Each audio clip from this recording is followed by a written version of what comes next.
नमस्कार, जय हिंद, स्वागतम साथियों। स्वागत है आपका अपने YouTube चैनल समदर्शी एडु इन विजन। यहाँ हम लोग बात कर रहे हैं बीपीएससी प्रारंभिक परीक्षा की। और इस प्रारंभिक परीक्षा को देखने के लिए इसके क्रम में हम लोगों ने संविधान देखना प्रारंभ किया था, और संविधान में हम लोगों ने कल से भाग 5 प्रारंभ किया। भाग 5 में हम लोगों ने कल राष्ट्रपति को देख लिया कि राष्ट्रपति के क्या अधिकार थे, राष्ट्रपति के क्या कर्तव्य हैं, राष्ट्रपति का जो निर्वाचन होता है वह किस तरीके से होता है, और राष्ट्रपति क्या क्या कार्य करता है, उन सारी चीज़ों को हम लोगों ने कल के क्लास में देख लिया। आज जो हमारा अगला टॉपिक है वह टॉपिक है उपराष्ट्रपति। उपराष्ट्रपति, यह जो उपराष्ट्रपति का पद है यह अमेरिका से लिया गया है। यह जो उपराष्ट्रपति का पद का प्रावधान है यह कहाँ से प्रावधान किया गया है? यह प्रावधान अमेरिका से किया गया है। तो आर्टिकल 63 कहता है, जहां से उपराष्ट्रपति का पद प्रारंभ होता है, आर्टिकल 63 कहता है कि भारत का एक उपराष्ट्रपति होगा। उपराष्ट्रपति यानी कि राष्ट्रपति के नीचे का अधिकारी। राष्ट्रपति अगर भारत का प्रथम नागरिक है, पहला नागरिक है, उपराष्ट्रपति जो है वह भारत का दूसरा नागरिक है, द्वितीय नागरिक है। ठीक है, तो आर्टिकल 63 कहता है कि भारत का एक उपराष्ट्रपति होगा। अब यह जो आर्टिकल 64 है यह कहता है कि उपराष्ट्रपति जो है यह राज्यसभा का पदेन सभापति होता है। पदेन सभापति कहने का मतलब कि जब तक कोई व्यक्ति उपराष्ट्रपति के पद पर है तब तक वह व्यक्ति राज्यसभा का सभापति है। जो व्यक्ति उपराष्ट्रपति है वही व्यक्ति क्या होगा? तो राज्यसभा का सभापति होगा। यहाँ एक चीज बड़ा महत्वपूर्ण सवाल पूछा जाता है और लोग यहाँ अक्सर गलती कर देते हैं। यहाँ सवाल पूछ लिया जाता है कि उपराष्ट्रपति को भारत की किस निधि से वेतन प्राप्त होता है, और लोग यहाँ पर अक्सर संचित निधि मार करके आ जाते हैं और यह उत्तर जो है पूरी तरह से गलत हो जाता है। यहाँ आप यह ध्यान रखिएगा कि उपराष्ट्रपति को जो वेतन प्राप्त होता है वह राज्यसभा के सभापति के लिए प्राप्त होता है, ना कि उपराष्ट्रपति के लिए। उपराष्ट्रपति को कोई वेतन प्राप्त नहीं होता है। वेतन किसको प्राप्त होता है? तो राज्यसभा के सभापति को। ये बात ठीक है कि वह जो वेतन है वह संचित निधि से प्राप्त होता है, लेकिन वह वेतन उपराष्ट्रपति को प्राप्त नहीं होता है, जबकि वह वेतन राज्यसभा के सभापति को प्राप्त होता है। ये चीज यहाँ पर ध्यान रखिएगा। फिर आर्टिकल 65 कहता है कि उपराष्ट्रपति का जो पद है वो आखिर में काम क्या करेगा? क्या सिर्फ राज्यसभा के सभापति बनने के लिए उपराष्ट्रपति के पद का सृजन किया गया है, या उसका कोई और कार्य भी है? तो आर्टिकल 65 कहता है कि अगर कोई ऐसी आकस्मिक स्थिति उत्पन्न हो जाए जब राष्ट्रपति का जो पद है वह रिक्त हो जाए। आकस्मिक स्थिति कहने का मतलब हो सकता है कि राष्ट्रपति ने अपने पद को त्याग दिया, उसने अपना इस्तीफा जो है वह दे दिया, या फिर हो सकता है कि राष्ट्रपति पर महाभियोग लगा करके उसको पद से हटा दिया गया, या फिर हो सकता है कि अचानक से राष्ट्रपति की मृत्यु हो जाए, तो वह पद जो है वह रिक्त हो जाएगा। और कभी भी जो राष्ट्र का सिंहासन है वह खाली नहीं होना चाहिए। अगर राष्ट्र का सिंहासन खाली हो जाएगा तो समस्या खड़ी हो जाती है, राजनीतिक अस्थिरता प्रारंभ हो जाती है। तो इससे बचने के लिए यह प्रावधान किया गया। आर्टिकल 65 कहता है कि अगर इन सब परिस्थितियां उत्पन्न हो जाए, ये सारी परिस्थितियां हो जाए, तो फिर उपराष्ट्रपति क्या करेगा कि वह राष्ट्रपति का जो दायित्व है, राष्ट्रपति का जो कृत्य है, उसका निर्वहन करेगा। कौन करेगा? तो उसका निर्वहन जो है वह उपराष्ट्रपति करेगा। साथ साथ यहाँ पर यह भी ध्यान देना है कि जब यह परिस्थिति उत्पन्न हो जाए कि अब उपराष्ट्रपति जो है वह राष्ट्रपति के दायित्व का निर्वहन कर रहा है, तो जब तक उपराष्ट्रपति राष्ट्रपति के दायित्व का निर्वहन करेगा तब तक वह राज्यसभा के सभापति के दायित्वों का निर्वहन नहीं करेगा।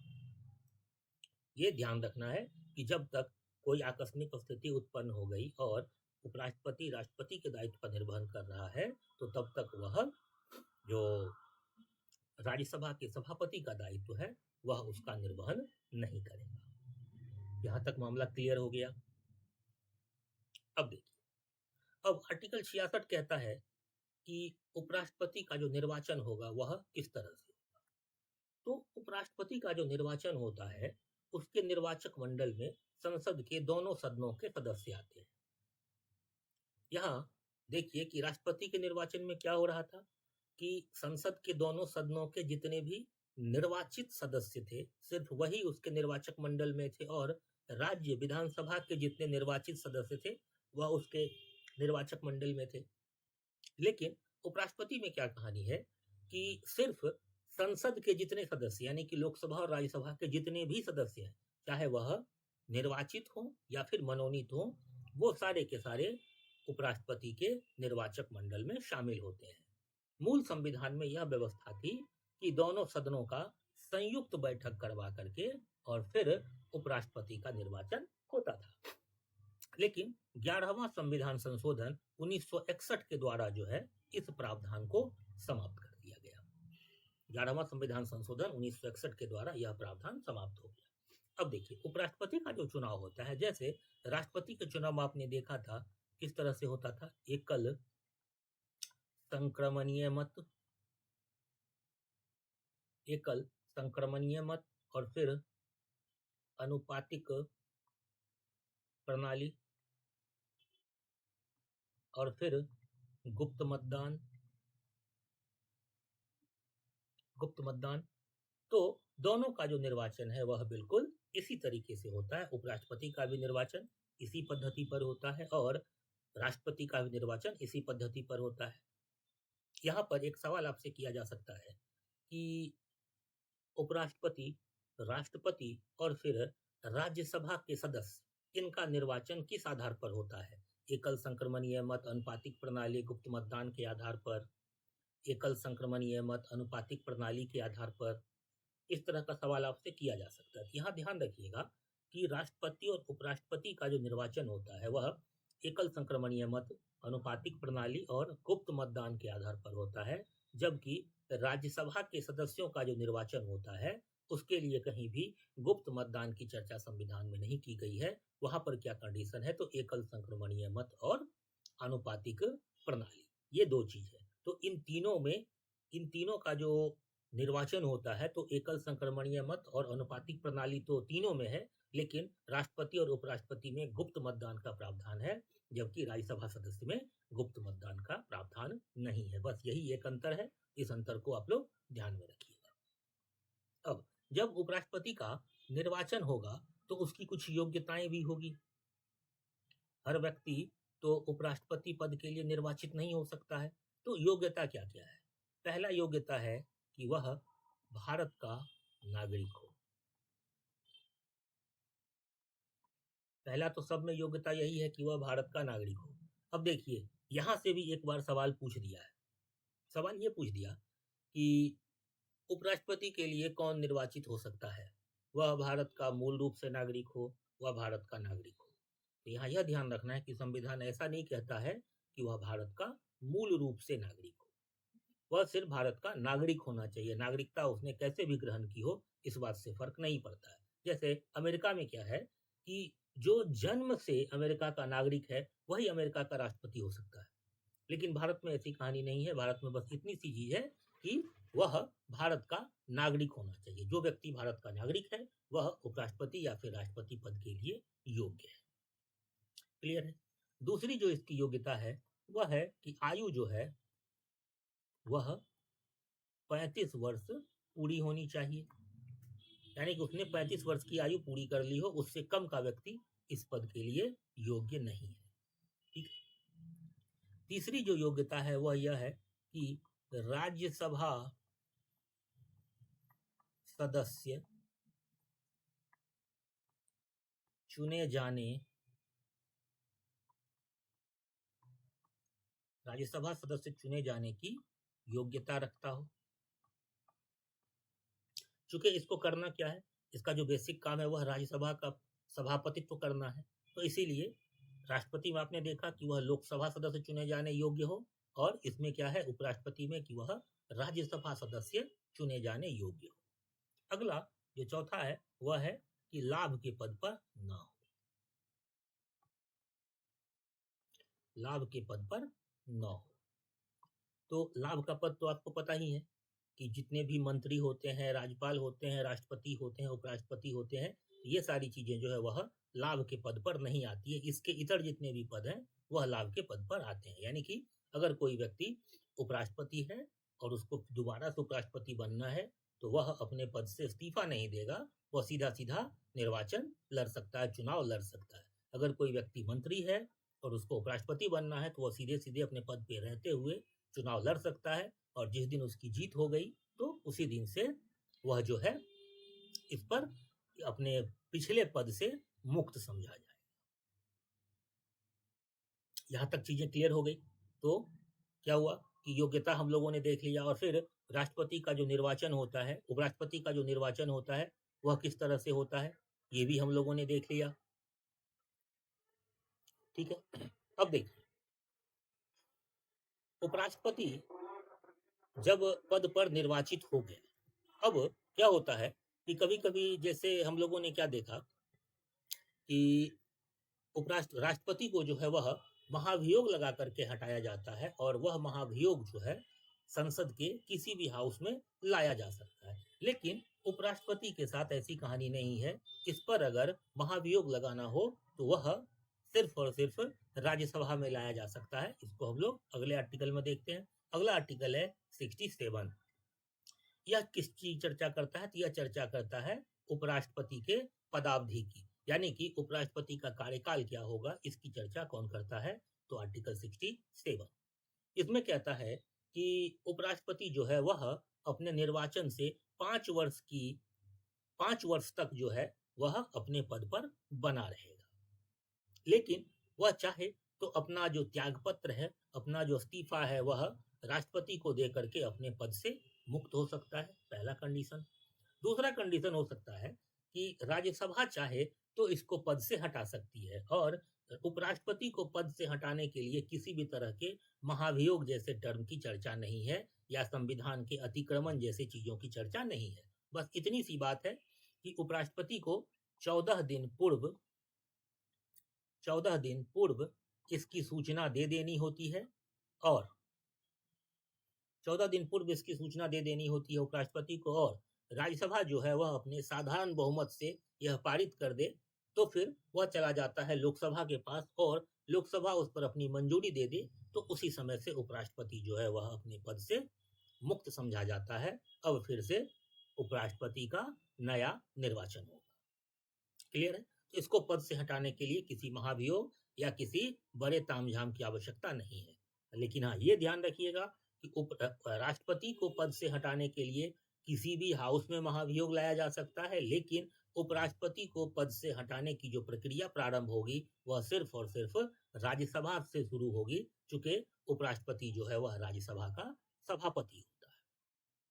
क्लियर है? या एक चीज और ध्यान में रख लीजिएगा कि उपराष्ट्रपति जो है वह राज्यसभा का सभापति तो होता है, लेकिन राज्यसभा का सदस्य नहीं होता है, तो इस वजह से इसको राज्यसभा में मत देने का अधिकार तो नहीं होता है। लेकिन क्या होता है कभी कभी कि मत जो है वह बराबर हो जाता है, तो उस समय में, उस परिस्थिति में निर्णायक मत देने का जो अधिकार है वह उपराष्ट्रपति के पास होता है। क्लियर है? फिर अगला है आर्टिकल 68। यह कहता है कि उपराष्ट्रपति की जो पदावधि समाप्त हो गई तो फिर उस रिक्ति को भरने के लिए निर्वाचन का प्रावधान। इसमें कहा गया कि उपराष्ट्रपति का जो पद है उसको, उस पद का जो पदावधि है, जब तक वह समाप्त हो उससे पहले नए उपराष्ट्रपति का निर्वाचन हो जाना चाहिए। अगर किसी वजह से, किसी परिस्थिति में अगर इस तरह की स्थिति उत्पन्न हो गई कि अब उपराष्ट्रपति का पद रिक्त हो गया है, तो पिछला उपराष्ट्रपति तब तक अपने पद पर बना रहेगा जब तक कि नए उपराष्ट्रपति का निर्वाचन नहीं हो जाता है। अगर उपराष्ट्रपति की मृत्यु हो गई या कुछ इस तरह की चीजें हो गई तो फिर कहा गया कि जल्दी से जल्दी निर्वाचन करवा लिया जाएगा, जल्दी से जल्दी चुनाव करवा लिया जाएगा और उस रिक्त पद को भर लिया जाएगा। इसकी चर्चा कहाँ है? तो इसकी चर्चा है आर्टिकल 68 में। फिर आर्टिकल 69 जो है वह कहता है कि उपराष्ट्रपति जो शपथ लेगा तो वह शपथ क्या लेगा, तो उसकी चर्चा जो है वह कहाँ पर है? तो आर्टिकल 69 में। अब यहाँ ध्यान रखिएगा कि जो राष्ट्रपति है वह शपथ कहाँ लेता है, उसको शपथ कौन दिलवाता है? तो सर्वोच्च न्यायालय का मुख्य न्यायाधीश या फिर उस मुख्य न्यायाधीश की अनुपस्थिति में जो सर्वोच्च न्यायालय का वरिष्ठ न्यायाधीश है वो। लेकिन उपराष्ट्रपति का जो शपथ है वह शपथ इसको दिलवाता है कौन? तो राष्ट्रपति। और अगर राष्ट्रपति उपलब्ध ना हो तो राष्ट्रपति के द्वारा जो नियुक्त किया गया व्यक्ति है या फिर राष्ट्रपति ने जिस व्यक्ति को यह दायित्व सौंपा है तो उसके द्वारा जो है यह शपथ किसको दिलवाया जाएगा? तो यह दिलवाया जाएगा उपराष्ट्रपति को। या तो राष्ट्रपति उसको शपथ दिलवाएगा या फिर राष्ट्रपति के द्वारा नियुक्त व्यक्ति जो है वही उपराष्ट्रपति को शपथ दिलवाएगा। यहाँ एक चीज और ध्यान रखिएगा कि जिस तरह से राष्ट्रपति के शपथ की चर्चा संविधान के अनुसूची 3 में नहीं है, उसी तरह से उपराष्ट्रपति के शपथ की चर्चा भी संविधान की अनुसूची 3 में नहीं है। यह भी सिर्फ और सिर्फ आर्टिकल 69 में है, आर्टिकल 69 में है। क्लियर है? फिर अगला जो आर्टिकल है वह है आर्टिकल 70। यह कहता है कि किसी अन्य आकस्मिकताओं में राष्ट्रपति के कर्तव्यों का निर्वहन।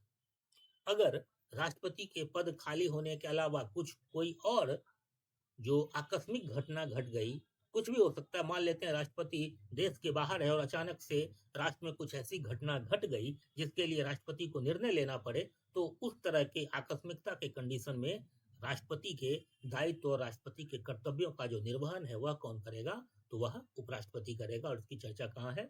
इसकी चर्चा है आर्टिकल 70 में, कि किसी भी तरह की अन्य आकस्मिकताओं में राष्ट्रपति के कर्तव्यों का जो निर्वहन है वह उपराष्ट्रपति के द्वारा किया जाएगा। फिर आर्टिकल 71 अपने राष्ट्रपति में भी देखा कि आर्टिकल 71 क्या कहता है कि राष्ट्रपति के निर्वाचन से संबंधित कोई भी विवाद होगा तो उसका निपटान कौन करेगा?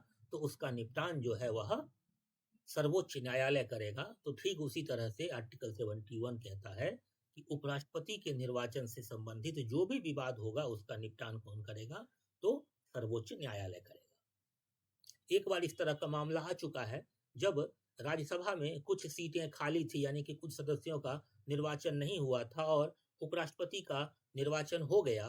तो फिर ऐसा कहा गया, एक केस आया कि चूंकि निर्वाचक मंडल में जगह खाली है तो फिर किस तरह से उपराष्ट्रपति के निर्वाचन को वैलिड माना जाए। तब सुप्रीम कोर्ट ने कहा था कि अगर राज्यसभा या लोकसभा में कुछ सीटें खाली है तो इसका मतलब ये नहीं है कि निर्वाचक मंडल जो है वह अधूरा है। निर्वाचक मंडल पूरा है, जितने भी सदस्य हैं उनके द्वारा ही यह नियुक्ति हो जाएगी। तो इस तरह से सुप्रीम कोर्ट ने क्या किया कि इस तरह के विवाद का निपटारा कर दिया और ये कहा गया कि अगर कुछ सीटें खाली हो तो फिर निर्वाचक मंडल खाली नहीं समझा जाएगा और यह जो चुनाव है यह वैलिड होगा। दूसरी चीज यहाँ पर है कि सुप्रीम कोर्ट के द्वारा यह भी कहा गया कि मान लेते हैं कि किसी कंडीशन में अगर राष्ट्रपति और उपराष्ट्रपति के चुनाव को 0 घोषित कर दिया जाए, यानी कि कुछ ऐसी कंडीशन क्रिएट हो गई कि हाँ भाई ये चुनाव जो है वह नल एंड वाइड हो गया, फिर से फ्रेश चुनाव होगा। तो जब तक सुप्रीम कोर्ट ने नल एंड वाइड घोषित किया है इस निर्वाचन को, तब तक अपने पद पर रहते हुए राष्ट्रपति या उपराष्ट्रपति ने जो भी कार्य किए हैं उन कार्यों को शून्य नहीं समझा जाएगा। वह जो आदेश है, वह जो कार्य है वह यथावत लागू रहेंगे। क्लियर है? यहाँ 2 चीज समझने वाली थी, ये चीज आप समझ लीजिए। फिर अगला है आर्टिकल 73। यह कहता है कि संघ की कार्यपालिका शक्ति का विस्तार। संघ की कार्यपालिका शक्ति का विस्तार कहने का मतलब है कि संविधान के अधीन रहते हुए अगर मान लेते हैं कि किसी मुद्दे पर कानून बनाने का अधिकार संघ को है तो वह उस पर कानून जो है बना सकता है। हो सकता है कि राज्य के बाहर, यानी कि संघ के बाहर कोई संधि हो या फिर कोई ट्रीटी हो और उसके हिसाब से कोई कानून बनाना हो, तो इस तरह के मुद्दे पर जो है वह कानून कौन बनाएगा? तो वह संघ बनाएगा। और ये इसी को कहते हैं संघ की कार्यपालिका शक्ति का विस्तार। क्लियर है? फिर अगला जो है आर्टिकल 97। आर्टिकल 97 किस बात की चर्चा करता है? तो यह उपराष्ट्रपति के वेतन और भत्ते की चर्चा करता है। यहाँ मैंने आपको कहा कि उपराष्ट्रपति को जो वेतन और भत्ता मिलता है वह किस रूप में मिलता है? तो वह राज्यसभा के वह राज्यसभा के सभापति के रूप में मिलता है। राज्यसभा के सभापति के लिए मिलता है, न कि उपराष्ट्रपति के लिए। भारत में उपराष्ट्रपति को कोई वेतन नहीं मिलता है। वेतन किसको मिलता है? तो राज्यसभा के सभापति को। और यह जो वेतन भारित होता है, यह वेतन भी भारत की संचित निधि पर ही भारित होता है। भारत की संचित निधि से ही यह वेतन भी दिया जाता है। 97 से पहले तक उपराष्ट्रपति को किसी भी तरह के पेंशन का प्रावधान नहीं था, लेकिन 97 में फिर एक नियम बना करके उपराष्ट्रपति को जो है वह पेंशन का भी प्रावधान कर दिया गया। क्लियर है? तो ये था भारत का उपराष्ट्रपति, और इसके जो अधिकार और कार्य हैं तो आपको बता ही दिया कि यह राज्यसभा का सभापति होता है, वहीं पर सारे कार्य करते हैं। और जब यह भारत के राष्ट्रपति के दायित्व का निर्वहन करता है तो वह राष्ट्रपति के अधिकार और कार्य का निर्वहन करता है, ना कि उपराष्ट्रपति के कार्य और दायित्व का निर्वहन करता है। उपराष्ट्रपति के रूप में यह सिर्फ और सिर्फ राज्यसभा का सभापतित्व करता है, और इसको चूंकि यह राज्यसभा का सदस्य नहीं होता है तो इसको मत देने का अधिकार नहीं होता है। लेकिन अगर मामला टाई हो जाए, अगर दोनों पक्षों में मत जो है वह बराबर हो जाए, तो फिर उस बराबरी के कंडीशन में निर्णायक मत देने का जो अधिकार है वह किसके पास होता है? तो वह उपराष्ट्रपति के पास होता है, यानी कि राज्यसभा के सभापति के पास होता है। तो यह था भारत का उपराष्ट्रपति। अब अगले क्लास में हम जो केंद्रीय मंत्री परिषद है उसके विषय में देखेंगे। इसको आप लोग अच्छे से देख लीजिएगा, और कहाँ कहाँ राष्ट्रपति उपराष्ट्रपति में क्या क्या अंतर है और क्या क्या समानता है, और जो कुछ कुछ महत्वपूर्ण चीज है उन सब का ढंग से नोट्स बना लीजिएगा। ठीक है, चलिए फिर हम लोग मिलते हैं अगले क्लास में। ठीक है, तब तक के लिए धन्यवाद।